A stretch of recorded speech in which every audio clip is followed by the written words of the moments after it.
Kayak pengikutnya Imam Ghazali tuh, yang kurang ajar yang taklidnya tuh. Lawang Imam Ghazali sendiri mengatakan bidhaati fi ilmil hadis misjaf. Ilmuku tentang ilmu hadis tuh lemah, kata Imam Ghazali.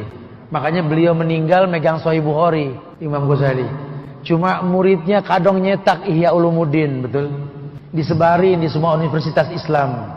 Setelah ahlinya mengecek, ternyata dari 1013 hadis di kitab Ihya Ulumuddin, 996-nya dhaif. Kebayang gak tuh? Jadi wajar kalau jebolan Ihya Ulumuddin benci sama sunnah, walaupun ketua sebuah partai Islam, kelompok Islam, organisasi Islam gitu. Jadi kita nggak bisa salahkan juga lawang belajarnya salah. Siapa kita di hadapan mereka mengatakan, oh kitab ini nggak benar nih, lantas dibuang semua isi kitabnya. Ini yang bahaya.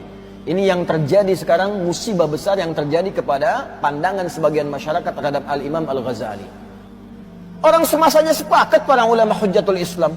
Hujjah ini, kalau ada orang menyoal Islam, beliau yang jawab. Kalau ada orang minta dalil, beliau yang fatwakan. Mufti besar Hujjatul Islam. Tiba-tiba orang sekarang mengatakan, ini pembuat hadis palsu. Tinggalkan Ghazali. Anda siapa? Kalau tidak sepakat, tidak harus mencela. Kalau ada persoalan di satu titik, jangan sampai nilai setitik menghapuskan susu sebelanga.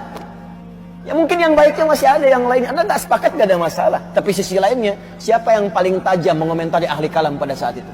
Siapa yang membantah logika para filsafat yang banyak memurtadkan orang Islam pada saat itu? Al-Imam Al-Ghazali.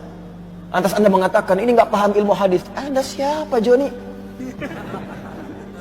Quran beliau hatam, hadis-hadis paham, fikih juga mengerti. Tapi ada pertimbangan kenapa saya cantumkan ini, kenapa tidak. Makanya pelajari dulu. Itu saya punya kawan orang Syria.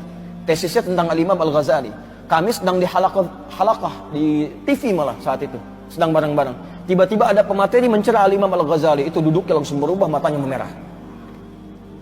Dia katakan, bagaimana apa yang harus saya lakukan? Saya tinggalkan saja halakah ini atau bagaimana? Kami bilang, jangan Anda tinggalkan. Kalau Anda tak sepakat, jawab dengan cara yang lembut. Tunjukkan kepadanya bahwa apa yang disampaikan tidak tepat.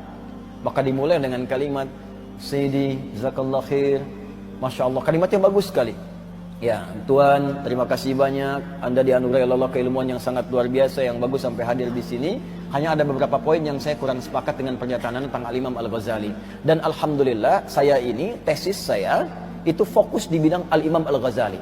Saya telah mensyarah kitab-kitabnya, saya telah kemudian merapikan bagian-bagiannya, saya meneliti Al-Imam Al-Ghazali dari mulai beliau dilahirkan sampai ke karya-karyanya, sampai ke kualitas sanadnya. Maka sekarang kebalik, yang bicara tadi yang mulai begini. Karena apa? Beliau membaca satu buku, orang ini sudah mengamati dari lahirnya Al-Ghazali sampai karya-karyanya selesai. Maka disampaikanlah yang menurut Anda begini tadi, nampaknya menurut saya mungkin agak kurang paham, atau mungkin kurang baca referensi. Anda bisa cek lagi di referensi yang seperti ini yang meluruskan yang Anda baca tadi. Yang Anda baca begini, ini yang kurang tepat. Ternyata ada keterangan lain yang menunjukkan begini. Mungkin Anda bisa baca buku yang ini. Anda bisa baca kalimat yang ini.